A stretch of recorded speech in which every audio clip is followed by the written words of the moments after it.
Hello and welcome. I'm Jennifer March, and this is not your mother's story time. This week, we bring you The White Stocking by D.H. Lawrence. Although Lawrence was reviled as a crude and pornographic writer for much of the latter part of his life, Lawrence is now widely considered, alongside James Joyce and Virginia Woolf, as one of the great modernist English-language writers. While I understand how shocking the graphic details of his writing must have been at the time, I have found that Lawrence can write in deep and graphic detail about the complex relationship, and not just sexual, between a man and a woman, a husband and wife. Let that not be lost in all the obscenity and pornography. And now, The White Stocking by D.H. Lawrence.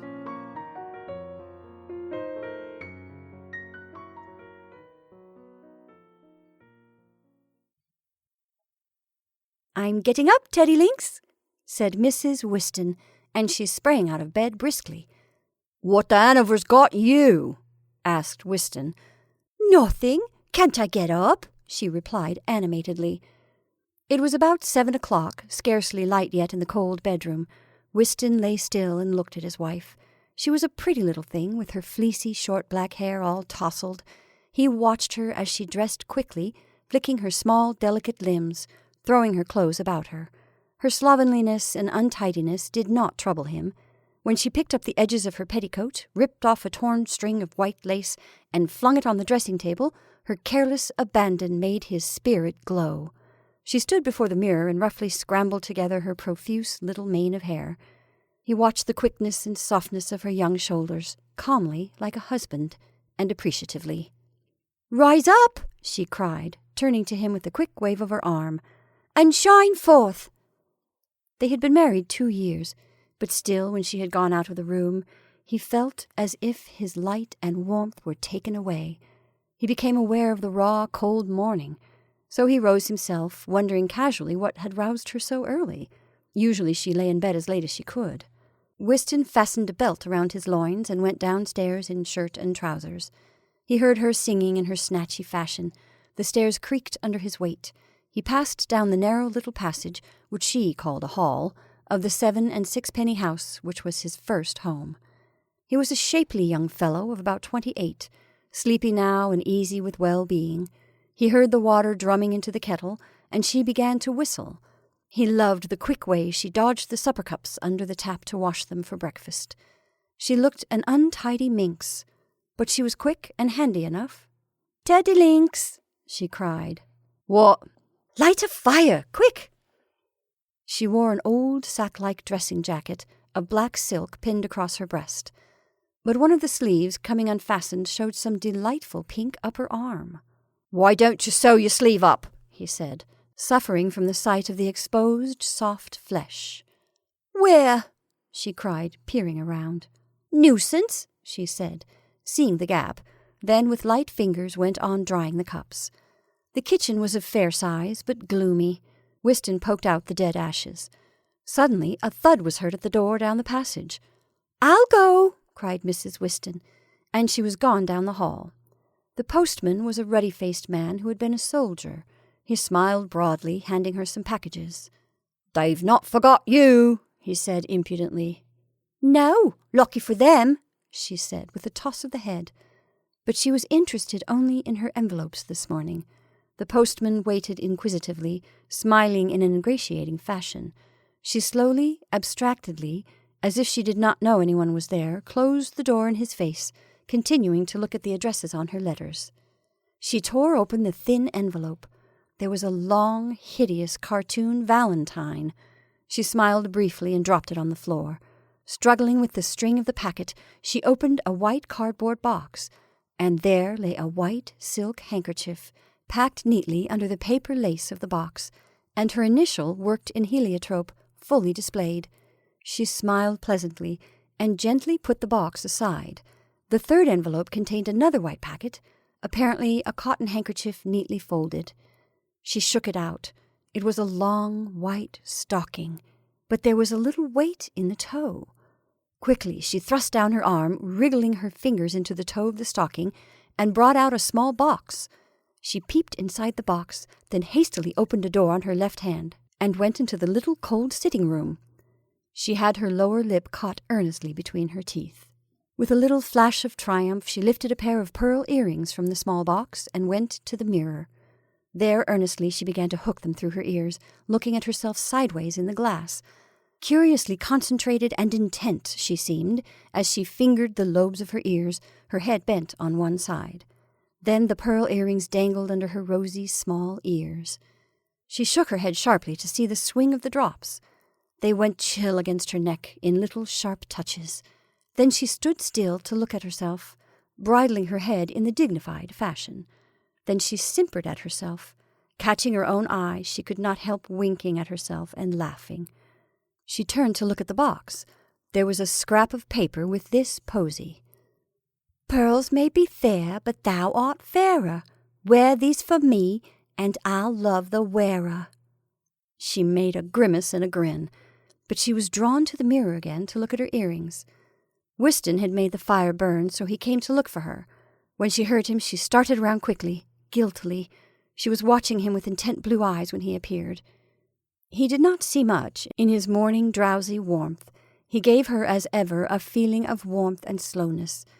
His eyes were very blue, very kind, his manner simple. "What have you got?" he asked. "Valentines," she said briskly, ostentatiously turning to show him the silk handkerchief. She thrust it under his nose. "Smell how good," she said. "Who's that from?" he replied without smelling. "It's a valentine," she cried. "How do I know who it's from?" "I'll bet you know," he said. "Ted, I don't," she cried, beginning to shake her head, then stopping because of the earrings. He stood still a moment, displeased. "They've got no right to send you valentines now," he said. "Ted, why not? You're not jealous, are you? I haven't the least idea who it's from. Look, there's my initial." She pointed with an emphatic finger at the heliotrope embroidery. "E for Elsie, nice little Gelsie," she sang. "Get out," he said. "You know who it's from." "Truth I don't," she cried. He looked round and saw the white stocking lying on a chair. "Is this another?" he said. "No, that's a sample," she said. "There's only a comic," and she fetched in the long cartoon. He stretched it out and looked at it solemnly. "Fools," he said, and went out of the room. She flew upstairs and took off the earrings. When she returned, he was crouched before the fire blowing the coals. The skin of his face was flushed and slightly pitted, as if he had had smallpox, but his neck was white and smooth and goodly.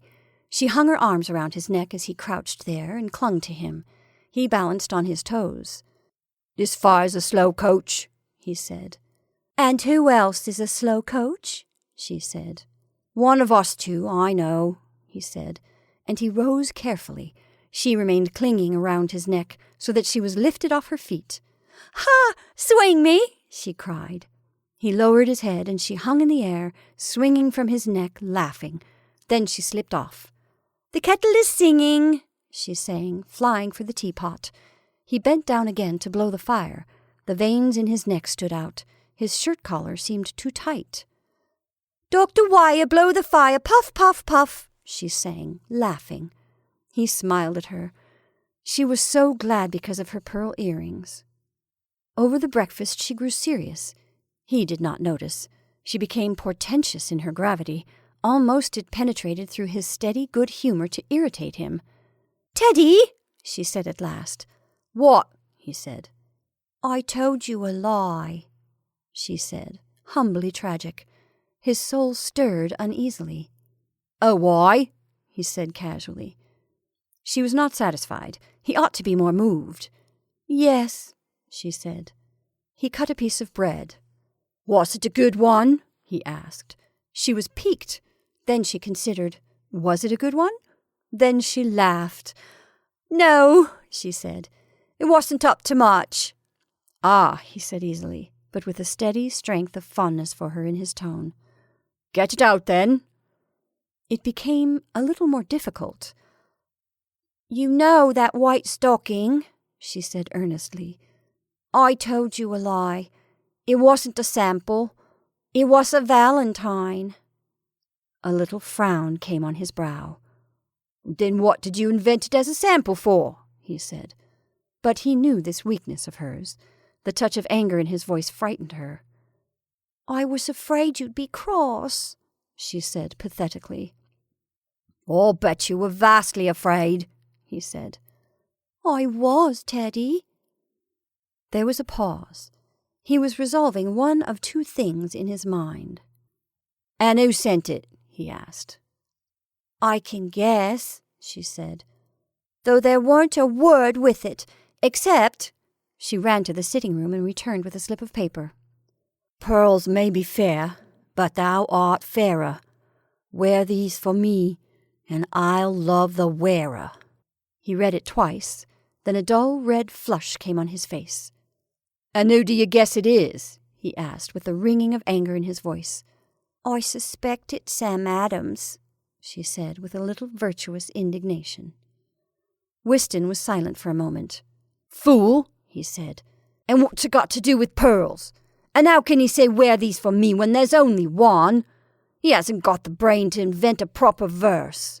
He screwed the sup of paper into a ball and flung it into the fire. "I suppose he thinks it'll make a pair with the one last year," she said. "Why? Did he send you one then?" "Yes. I thought you'd be wild if you knew." His jaw set rather sullenly.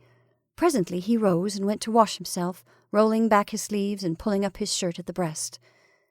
It was as if his fine, clear-cut temples and steady eyes were degraded by the lower, rather brutal part of his face. But she loved it. As she whisked about clearing the table, she loved the way in which he stood washing himself. He was such a man. She liked to see his neck glistening with water as he swilled it. It amused her and pleased her and thrilled her. He was so sure, so permanent. He had her so utterly in his power. It gave her a delightful, mischievous sense of liberty. Within his grasp, she could dart about excitedly. He turned round to her, his face red from the cold water, his eyes fresh and very blue. "You haven't been saying anything of him, have you?" he asked roughly. "Yes," she answered after a moment, as if caught guiltily. "He got into a tram with me, and he asked me to drink a coffee and a Benedictine in the Royale." "You've got it off fine and glib," he said sullenly. "And did you?" "Yes," she replied with the air of a traitor before the rack. The blood came up into his neck and face. He stood motionless, dangerous. "It was cold, and it was such fun to go into the Royale," she said. "You'd go off with anybody for a packet of chocolate," he said in anger and contempt, and some bitterness. Queer how he drew away from her, cut her off from him. "Ted, how beastly!" she cried. "You know quite well." She caught her lip, flushed, and the tears came to her eyes. He turned away to put on his necktie. She went about her work, making a queer, pathetic little mouth, down which occasionally dripped a tear. He was ready to go. With his hat jammed down on his head and his overcoat buttoned up to his chin, he came to kiss her. He would be miserable all day if he went without. She allowed herself to be kissed. Her cheek was wet under his lips, and his heart burned. She hurt him so deeply, and she felt aggrieved and did not quite forgive him. In a moment she went upstairs to her earrings. Sweet they looked, nestled in the little drawer. Sweet. She examined them with voluptuous pleasure. She threaded them in her ears. She looked at herself. She posed and postured and smiled, and looked sad and tragic and winning and appealing, all in turn before the mirror. And she was happy and very pretty. She wore her earrings all morning in the house. She was self-conscious and quite brilliantly winsome when the baker came, wondering if he would notice. All the tradesmen left her door with a glow in them, feeling elated and unconsciously favoring the delightful little creature, though there had been nothing to notice in her behavior. She was stimulated all day. She did not think about her husband. He was the permanent basis from which she took all these giddy little flights into nowhere. At night, like chickens and curses, she would come home to him to roost. Meanwhile, Whiston, a traveller and confidential support of a small firm, hastened about his work, his heart all the while anxious for her, yearning for surety, and kept tense by not getting it. She had been a warehouse girl in Adams' lace factory before she was married. Sam Adams was her employer. He was a bachelor of 40, growing stout, a man well-dressed and florid, with a large brown moustache and thin hair. From the rest of his well-groomed, showy appearance, it was evident his baldness was a chagrin to him. He had a good presence and some Irish blood in his veins. His fondness for the girls, or the fondness of the girls for him, was notorious. And Elsie, quick, pretty, almost witty little thing, she seemed witty, although when her sayings were repeated they were entirely trivial. She had a great attraction of him.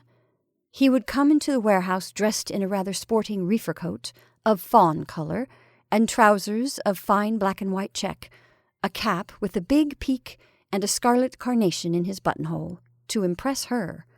She was only half impressed. He was too loud for her good taste. Instinctively perceiving this, he sobered down to navy blue. Then a well-built man, florid, with large brown whiskers, small navy blue suit, fashionable boots, and manly hat, he was irreproachable. Elsie was impressed. But meanwhile, Wystan was courting her, and she made splendid little gestures before her bedroom mirror of the constant and true sort. "True, true till death." That was her song. Wystan was made that way, so there was no need to take thought of him.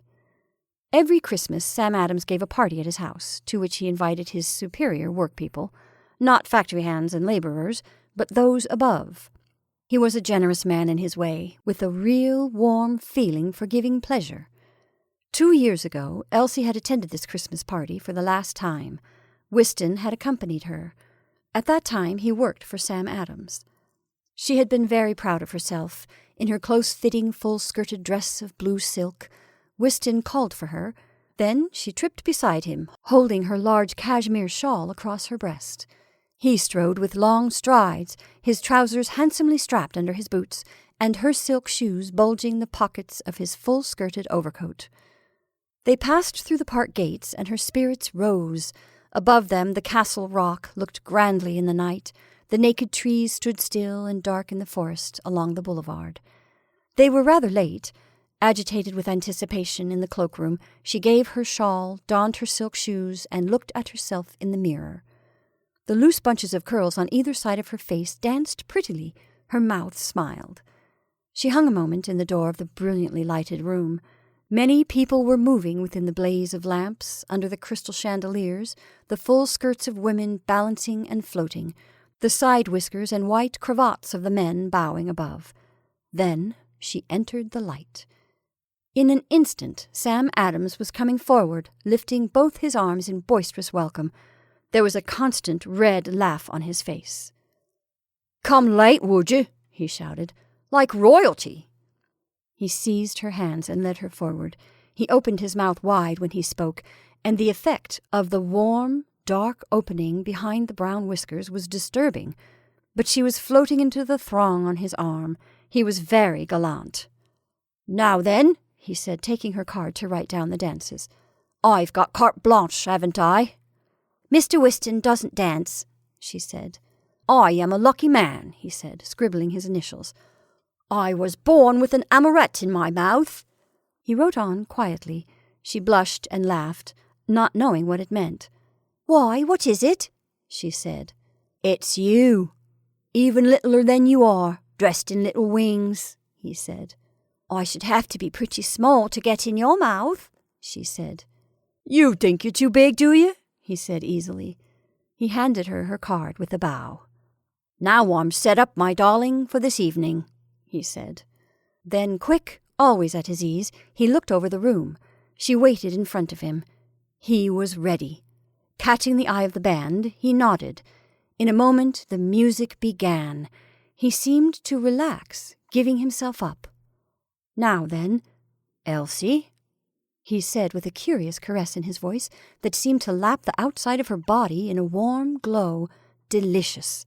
She gave herself to it. She liked it. He was an excellent dancer. He seemed to draw her close in to him by some male warmth of attraction, so that she became all soft and pliant to him, flowing to his form, whilst he united her with him, and they lapsed along in one movement. She was just carried in a kind of strong, warm flood. Her feet moved of themselves, and only the music threw her away from him, threw her back to him, to his clasp, in his strong form moving against her rhythmically, deliriously. When it was over, he was pleased, and his eyes had a curious gleam, which thrilled her, and yet had nothing to do with her. Yet it held her. He did not speak to her. He only looked straight into her eyes with a curious, gleaming look that disturbed her fearfully and deliriously. But also there was in his look some of the automatic irony of the roué. It left her partly cold. She was not carried away. She went, driven by an opposite, heavier impulse, to Wystan. He stood looking gloomy, trying to admit that she had a perfect right to enjoy herself apart from him. He received her with rather grudging kindliness. "Aren't you going to play, Whist?" she asked. "Aye," he said, "directly." "I do wish you could dance." "Well, I can't," he said. "So you enjoy yourself." "But I should enjoy it better if I could dance with you." "Nay, you're all right," he said. "I'm not made that way." "Then you ought to be," she cried. "Well, it's my fault, not yours. You enjoy yourself," he bade her, which she proceeded to do, a little bit irked. She went with anticipation to the arms of Sam Adams when the time came to dance with him. It was so gratifying, irrespective of the man, and she felt a little grudge against Wystan, soon forgotten when her host was holding her near to him in a delicious embrace, and she watched his eyes to meet the gleam in them which gratified her. She was getting warmed right through. The glow was penetrating into her, driving away everything else. Only in her heart was a little tightness, like conscience. When she got a chance, she escaped from the dancing room to the card room. There, in a cloud of smoke, she found Wystan playing cribbage. Radiant, roused, animated, she came up to him and greeted him. She was too strong, too vibrant a note in the quiet room. He lifted his head, and a frown knitted his gloomy forehead. "Are you playing cribbage? Is it exciting? How are you getting on?" she chattered. He looked at her. None of these questions needed answering, and he did not feel in touch with her. He turned to the cribbage board. "Are you white or red?" she asked. "He's red," replied the partner. "Then you're losing," she said, still to Wystan, and she lifted the red peg from the board. 1, 2, 3, 4, 5, 6, 7, 8. Right up there you ought to jump." "Now put it back in its right place," said Wystan. "Where was it?" she asked gaily, knowing her transgression. He took the little red peg away from her and stuck it in its hole. The cards were shuffled. "What a shame you're losing," said Elsie. "You'd better cut for him," said the partner. She did so hastily. The cards were dealt. She put her hand on his shoulder, looking at his cards. "It's good," she cried. "Isn't it?" He didn't answer, but threw down 2 cards. It moved him more strongly than was comfortable to have her hand on his shoulder, her curls dangling and touching his ears, whilst she was roused to another man. It made the blood flame over him.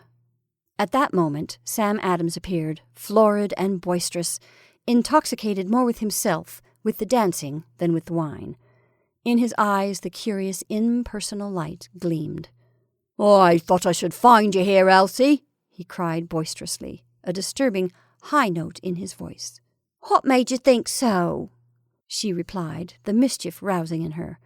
The florid, well-built man narrowed his eyes to a smile. "I should never look for you among the ladies," he said with a kind of intimate animal call to her. He laughed, bowed, and offered her his arm. "Madam, the music waits." She went almost helplessly, carried along with him unwillingly, yet delighted. That dance was an intoxication to her. After the first few steps, she felt herself slipping away from herself. She almost knew she was going. She did not even want to go. Yet she must have chosen to go. She lay in the arms of the steady, close man with whom she was dancing, and she seemed to swim away out of contact with the room, into him. She had passed into another, denser element of him, an essential privacy. The room was all vague around her, like an atmosphere, like under water, and a flow of ghostly, dumb movements. But she herself was held real against her partner, and it seemed she was connected with him, as if the movements of his body and limbs were her own movements, yet not her own movements, and oh, delicious! He also was given up, oblivious, concentrated into the dance. His eye was unseeing. Only his large, voluptuous body gave off a subtle activity. His fingers seemed to search into her flesh. Every movement, and every moment, she felt she would give way utterly and sink molten. The fusion point was coming when she would fuse down into perfect unconsciousness at his feet and knees. But he bore her round the room in the dance, and he seemed to sustain all her body with his limbs. His body and his warmth seemed to come closer into her, nearer, till it would fuse right through her, and she would be as liquid to him as an intoxication only. It was exquisite. When it was over, she was dazed and was scarcely breathing. She stood with him in the middle of the room as if she were alone in a remote place. He bent over her. She expected his lips on her bare shoulder, and waited. Yet they were not alone. They were not alone. It was cruel. "'Twas good, wasn't it, my darling?" he said to her, low and delighted. There was a strange impersonality about his low, exultant call that appealed to her irresistibly. Yet why was she aware of some part shut off in her? She pressed his arm, and he led her towards the door. She was not aware of what she was doing. Only a little grain of resistant trouble was in her. The man, possessed, yet with a superficial presence of mind, made way to the dining room as if to give her refreshment, cunningly working to his own escape with her. He was molten hot, filmed over with presence of mind, and bottomed with cold disbelief. In the dining room was Whiston, carrying coffee to the plain, neglected ladies. Elsie saw him, but felt as if he could not see her. She was beyond his reach and ken. A sort of fusion existed between her and the large man at her side. She ate her custard, but an incomplete fusion all the while sustained and contained her within the being of her employer. But she was growing cooler. Whiston came up. She looked at him and saw him with different eyes. She saw his slim young man's figure, real and enduring before her. That was he. But she was in the spell with the other man, fused with him, and she could not be taken away. "Have you finished your cribbage?" she asked with hasty evasion of him. "Yes," he replied. "Aren't you getting tired of dancing?" "Not a bit," she said. "Not she," said Adams heartily. "No girl with any spirit gets tired of dancing. Have something else, Elsie. Come, sherry. Have a glass of sherry with us, Whiston." Whilst they sipped the wine, Adams watched Whiston almost cunningly to find his advantage. "We'd better get back. There's the music," he said. "See the women get something to eat, Whiston, will you? There's a good chap." And he began to draw away. Elsie was drifting helplessly with him, but Whiston put himself beside them and went along with them. In silence they passed through to the dancing room. There Adams hesitated and looked round the room. It was as if he could not see. A man came hurrying forward, claiming Elsie, and Adams went to his other partner. Whiston stood watching during the dance. She was conscious of him standing there, observant of her, like a ghost or a judgment or a guardian angel. She was also conscious, much more intimately and personally, of the body of the other man moving somewhere in the room. She still belonged to him, but a feeling of distraction possessed her, and helplessness. Adams danced on, adhering to Elsie, waiting his time, with the persistence of cynicism. The dance was over. Adams was detained. Elsie found herself beside Whiston. There was something shapely about him as he sat, about his knees and his distinct figure, that she clung to. It was as if he had enduring form. She put her hand on his knee. "Are you enjoying yourself?" he asked. "Ever so," she replied with a fervent yet detached tone. "It's going on for 1 o'clock, he said. "Is it?" she answered. It meant nothing to her. "Should we be going?" he said. She was silent. For the first time for an hour or more, an inkling of her normal consciousness returned. She resented it. "What for?" she said. "I thought you might have had enough," he said. A slight soberness came over her, an irritation at being frustrated of her illusion.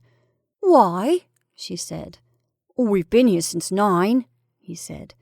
That was no answer, no reason. It conveyed nothing to her. She sat detached from him. Across the room, Sam Adams glanced at her. She sat there, exposed for him. "You don't want to be too free with Sam Adams," said Weston cautiously, suffering. "You know what he is." "How free?" she asked. "Why, you don't want to have too much to do with him." She sat silent.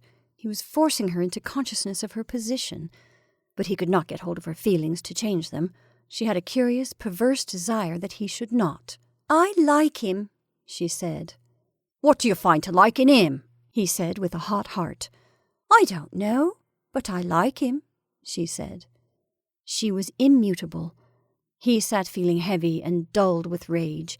He was not clear as to what he felt. He sat there unliving whilst she danced, and she, distracted, lost herself between the opposing forces of the two men, drifted. Between the dances, Weston kept near to her. She was scarcely conscious. She glanced repeatedly at her card to see when she would dance again with Adams, half in desire, half in dread. Sometimes she met his steady eye as she passed him in the dance. Sometimes she saw the steadiness of his flank as he danced. And it was always as if she rested on his arm, were borne along, upborne by him, away from herself. And always there was present the other's antagonism. She was divided. The time came for her to dance with Adams. Oh, the delicious closing of contact with him, of his limbs touching her limbs, his arms supporting her. She seemed to resolve. Weston had not made himself real to her.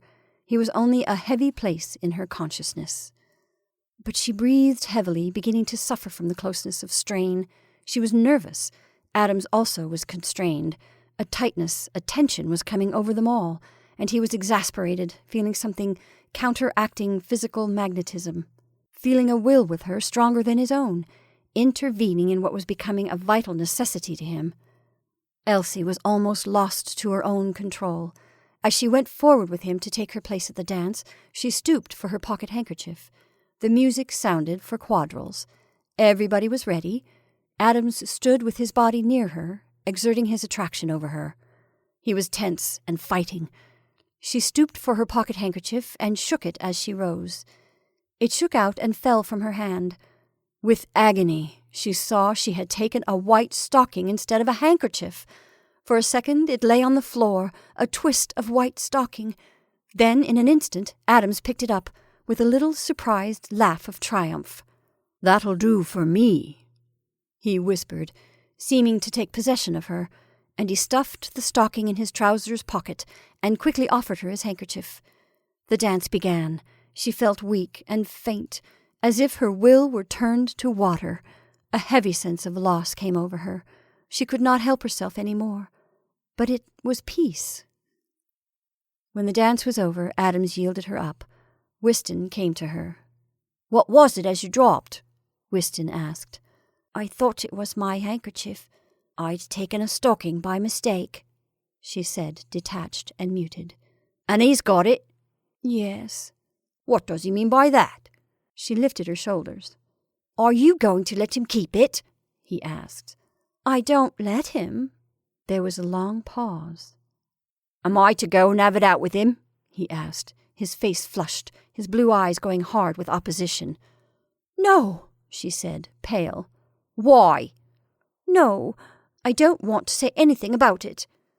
He sat exasperated and nonplussed. "You'll let him keep it, then?" he asked. She sat silent and made no form of answer. "What do you mean by it?" he said, dark with fury, and he started up. "No," she cried. "Ted!" And she caught hold of him, sharply detaining him. It made him black with rage. "Why?" he said. Then something about her mouth was pitiful to him. He did not understand, but he felt she must have her reasons. "Then I'm not stopping here," he said. "Are you coming with me?" She rose mutely, and they went out of the room.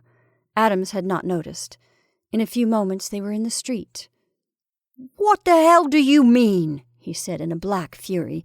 She went at his side in silence, neutral. "That great hog and all," he added. Then they went a long time in silence through the frozen, deserted darkness of the town. She felt she could not go indoors. They were drawing near to her house. "I don't want to go home. I don't want to go home," she suddenly cried in distress and anguish. "I don't want to go home." He looked at her. "Why don't you?" he said. "I don't want to go home," was all she could sob. He heard somebody coming. "Well, we can walk a bit further," he said. She was silent again. They passed out of the town into the fields. He held her by the arm. They could not speak. "What's the matter?" he asked at length, puzzled. She began to cry again. At last he took her in his arms to soothe her. She sobbed by herself, almost unaware of him. "Tell me what's the matter, Elsie," he said. "Tell me what's the matter, my dear. Tell me then." He kissed her wet face and caressed her. She made no response. He was puzzled and tender and miserable. At length she became quiet. Then he kissed her, and she put her arms around him and clung to him very tight, as if for fear and anguish. He held her in his arms, wondering.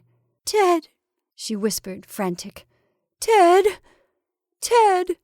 "What, my love?" he answered, becoming also afraid. "Be good to me," she cried. "Don't be cruel to me." "No, my pet," he said, amazed and grieved. "Why?" "Oh, be good to me," she sobbed. And he held her very safe, and his heart was white-hot with love for her. His mind was amazed. He could only hold her against his chest that was white-hot with love and belief in her. So she was restored at last. She refused to go to her work at Adams any more. Her father had to submit, and she sent in her notice. She was not well. Sam Adams was ironical, but he had a curious patience. He did not fight. In a few weeks, she and Weston were married. She loved him with passion and worship, a fierce little abandon of love that moved him to the depths of his being and gave him a permanent surety and sense of realness in himself. He did not trouble about himself any more. He felt he was fulfilled, and now he had only the many things in the world to busy himself about. Whatever troubled him, at the bottom was surety. He had found himself in this love. They spoke once or twice of the white stocking. "Ah!" Weston exclaimed. "What does it matter?" He was impatient and angry, and could not bear to consider the matter, so it was left unresolved. She was quite happy at first, carried away by her adoration of her husband. Then, gradually, she got used to him. He always was the ground of her happiness, but she got used to him, as the air she breathed. He never got used to her in the same way. Inside of marriage, she found her liberty. She was rid of the responsibility of herself. Her husband must look after that. She was free to get what she could out of her time. So that when, after some months, she met Sam Adams, she was not quite as unkind to him as she might have been. With a young wife's new and exciting knowledge of men, she perceived he was in love with her. She knew he had always kept an unsatisfied desire for her. And sportive, she could not help playing a little with this, though she cared not one jot for the man himself. When Valentine's Day came, which was near the first anniversary of her wedding day, there arrived a white stocking with a little amethyst brooch. Luckily, Weston did not see it, so she said nothing of it to him. She had not the faintest intention of having anything to do with Sam Adams, but once a little brooch was in her possession, it was hers, and she did not trouble her head for a moment how she had come by it. She kept it. Now she had the pearl earrings. They were a more valuable and a more conspicuous present. She would have to ask her mother to give them to her, to explain their presence. She made a little plan in her head, and she was extraordinarily pleased. As for Sam Adams, even if he saw her wearing them, he would not give her away. What fun if he saw her wearing his earrings! She would pretend she had inherited them from her grandmother, her mother's mother. She laughed to herself as she went downtown in the afternoon, the pretty drops dangling in front of her curls. But she saw no one of importance. Weston came home, tired and depressed. All day the male in him had been uneasy, and this had fatigued him. She was curiously against him, inclined, as she sometimes was nowadays, to make mock of him and jeer at him and cut him off. He did not understand this, and it angered him deeply. She was uneasy before him. She knew he was in a state of depressed irritation. The veins stood out on the back of his hands, his brow was drawn stiffly. Yet she could not help goading him. "What did you do with that white stocking?" he asked, out of a gloomy silence, his voice strong and brutal. "I put it in a drawer. Why?" she replied flippantly. "Why didn't you put it on the fire back?" he said harshly. "What are you hoarding it up for?" "I'm not hoarding it up," she said. "I've got a pair." He relapsed into gloomy silence. She, unable to move him, ran away upstairs, leaving him smoking by the fire. Again she tried on the earrings. Then another little inspiration came to her. She drew on the white stockings, both of them. Presently she came down in them. Her husband still sat immovable and glowering by the fire. "Look," she said. "They'll do beautifully." And she picked up her skirts to her knees and twisted round, looking at her pretty legs in the neat stockings. He filled with unreasonable rage and took the pipe from his mouth. "Don't they look nice?" she said. "One from last year and one from this. They just do. Save you buying a pair." And she looked over her shoulders at her pretty calves and the dangling frills of her knickers. "Put your skirt down and don't make a fool of yourself," he said. "Why a fool of myself?" she asked, and she began to dance slowly around the room, kicking up her feet, half reckless, half jeering, in a ballet dancer's fashion. Almost fearfully, yet in defiance, she kicked up her legs at him, singing as she did so. She resented him. "You little fool! Had done with it," he said. "And you'll backfire them stockings, I'm telling you." He was angry. His face flushed dark. He kept his head bent. She ceased to dance. "I shan't," she said. "They'll come in very useful." He lifted his head and watched her, with lighted, dangerous eyes. "You'll put 'em on the fire back, I tell you," he said. It was a war now. She bent forward in a ballet dancer's fashion and put her tongue between her teeth. "I shan't backfire them stockings," she sang, repeating his words. "I shan't, I shan't, I shan't." And she danced round the room, doing a high kick to the tone of her words. There was a real biting indifference in her behaviour. "We'll see whether you will or not," he said. "Trollops! You'd like Sam Adams to know you was wearing 'em, wouldn't you? That's what would please you." "Yes, I'd like him to see how nicely they fit me. He might give me some more then." And she looked down at her pretty legs.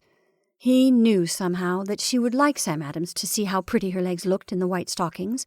It made his anger go deep, almost to hatred. "You nasty trolley," he cried. "Put your petticoat down and stop being so fool-minded." "I'm not fool-minded," she said. "My legs are my own, and why shouldn't Sam Adams think they're nice?" There was a pause. He watched her with eyes glittering to a point. "Have you been having out to do with him?" he asked. "I've just spoken to him when I've seen him," she said. "He's not as bad as you make out." "Isn't he?" he cried, a certain wakefulness in his voice. "Them who has anything to do with him is too bad for me, I tell you." "Why? What are you frightened of him for?" she mocked. She was rousing all his uncontrollable anger. He sat glowering. Every one of her sentences stirred him up like a red-hot iron. Soon it would be too much, and she was afraid for herself, but she was neither conquered nor convinced. A little curious grin of hate came on his face. He had a long score against her. "What am I frightened of him for?" he repeated automatically. "What am I frightened of him for? Why, for you, you stray running little bitch!" She flushed.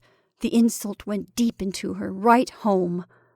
"Well, if you're so dull," she said, lowering her eyelids and speaking coldly, haughtily. "If I'm so dull, I'll break your neck the first word you speak to him," he said, tense. "Pooh!" she sneered. "Do you think I'm frightened of you?" She spoke coldly, detached. She was frightened for all that, white round the mouth. His heart was getting hotter. "You will be frightened of me the next time you have anything to do with him," he said. "Do you think you'd ever be told? Ha!" Her jeering scorn made him go white-hot, molten. He knew he was incoherent, scarcely responsible for what he might do. Slowly, unseeing, he rose and went outdoors, stifled, moved to kill her. He stood leaning against the garden fence, unable to either see or hear. Below him, far off, fumed the lights of the town. He stood still, unconscious with a black storm of rage, his face lifted to the night. Presently, still unconscious of what he was doing, he went indoors again. She stood, a small, stubborn figure with tight-pressed lips and big, sullen, childish eyes, watching him, white with fear. He went heavily across the floor and dropped into his chair. There was silence. "You're not going to tell me everything I shall do, and everything I shan't," she broke out at last. He lifted his head. "I tell you this," he said, low and intense. "Have anything to do with Sam Adams and I'll break your neck." She laughed, shrill and false.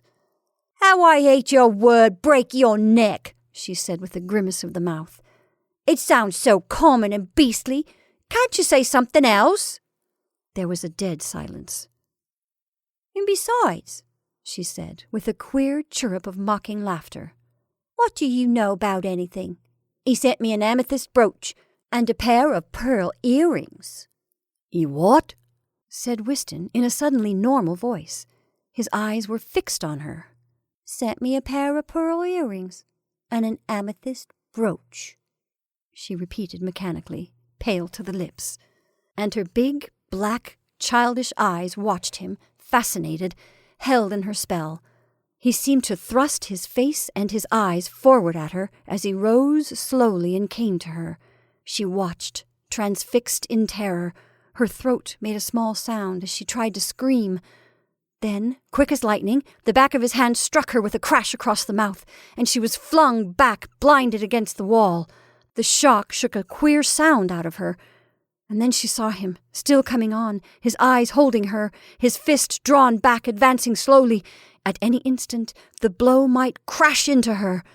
Mad with terror, she raised her hands with a queer, clawing movement to cover her eyes and her temples, opening her mouth in a dumb shriek. There was no sound, but the sight of her slowly arrested him. He hung before her, looking at her fixedly as she stood crouched against the wall with open, bleeding mouth and wide, staring eyes and 2 hands clawing over her temples. And his lust to see her bleed, to break her and destroy her, rose from an old source against her. It carried him. He wanted satisfaction. But he had seen her standing there, a piteous, horrified thing, and he turned his face aside in shame and nausea. He went and sat heavily in his chair, and a curious ease, almost like sleep, came over his brain. She walked away from the wall towards the fire, dizzy, white to the lips, mechanically wiping her small, bleeding mouth. He sat motionless. Then, gradually, her breath began to hiss. She shook and was sobbing silently, in grief for herself. Without looking, he saw. It made his mad desire to destroy her come back. At length he lifted his head. His eyes were glowing again, fixed on her. "And what did he give you them for?" he asked in a steady, unyielding voice. Her crying dried up in a second. She also was tense. "They came as valentines," she replied, still not subjugated, even if beaten. "When? Today?" "The pearl earrings today. The amethyst brooch last year." "You've had it a year?"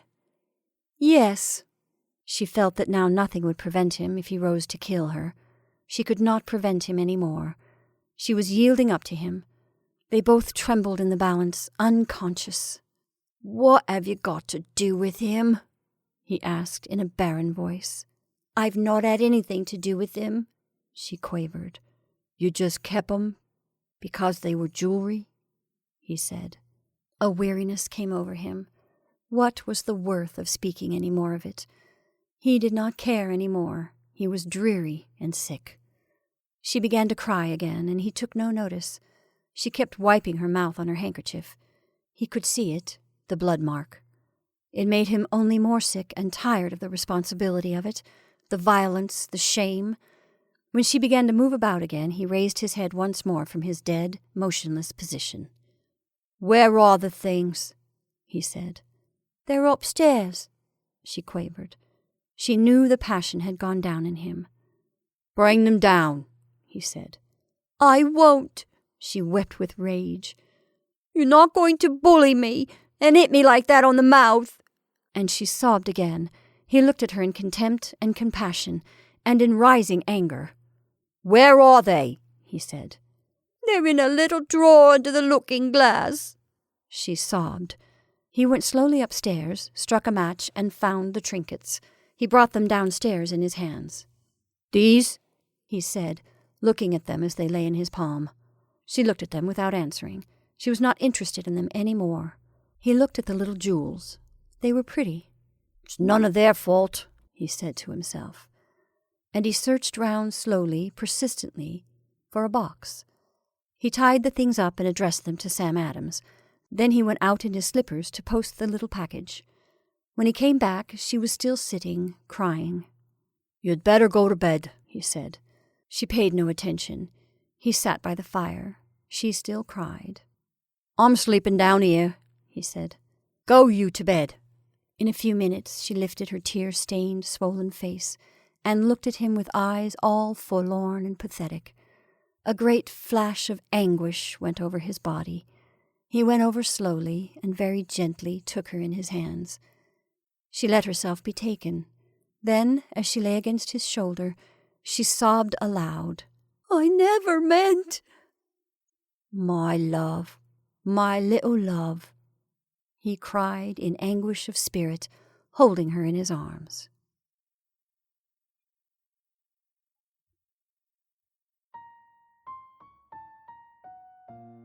And that's our story for this evening. I hope you enjoyed The White Stocking by D.H. Lawrence. Thank you for listening. I'm Jennifer March, and this is not Your Mother's Storytime.